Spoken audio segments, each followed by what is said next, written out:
We're going to turn now to the trial of a North Carolina doctor and his wife accused of allowing underage drinking at a wedding reception that led to the death of a teenager. The couple insists they were not at fault. Dan Abrams standing by to break down the case. After this, from ABC's Steve Osinsami. It was supposed to be a night to celebrate. Dr. Charles Matthews and his wife Kim were hosting a wedding reception at their North Carolina home. Their teenage son and his friends were among their guests.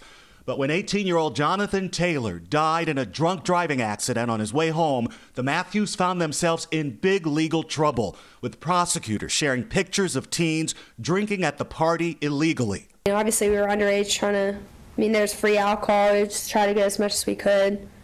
No one was kind of limiting us. The couple is now charged with 4 counts of aiding and abetting underage possession and consumption of alcohol. They're pleading not guilty. Their lawyers say the teens were drinking liquor they bought before the reception, saying that Mr. and Mrs. Matthews never gave them permission to drink. You're not going to hear any evidence that they gave the bartenders permission to allow Thomas or any of his friends to drink. Prosecutors are sharing heartbreaking text messages. At 10:16, Taylor asks his mother for a ride. A minute later, she says, "Yes, where are you?" She then sends her husband, a state trooper, but the teen was already on the road. As a mother, I need something to wear to heaven. Charges against the clerk at the liquor store were dropped, but the case against the doctor and his wife continues. If found guilty, they face possible probation or a fine. JT, as he's known, would have started college last fall.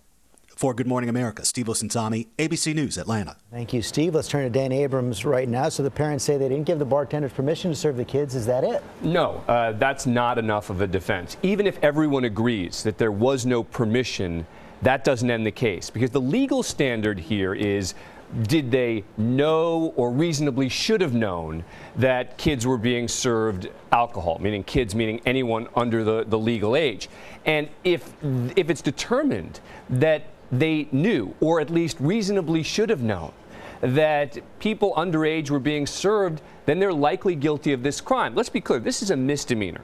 It's just a misdemeanor, but if they're convicted, you lose driving privileges, etc. It could certainly impact his physician's practice. Is this the kind of crime that's usually prosecuted? No, it's rarely prosecuted. And look, part of the defense here was it was selective, right? Why didn't you prosecute the caterers? Why didn't you prosecute the clerk who sold some of the alcohol, etc.? And, that's a fair argument, but it's not the legal defense here. Meaning prosecutors have discretion, and the prosecutor's position is this was their party.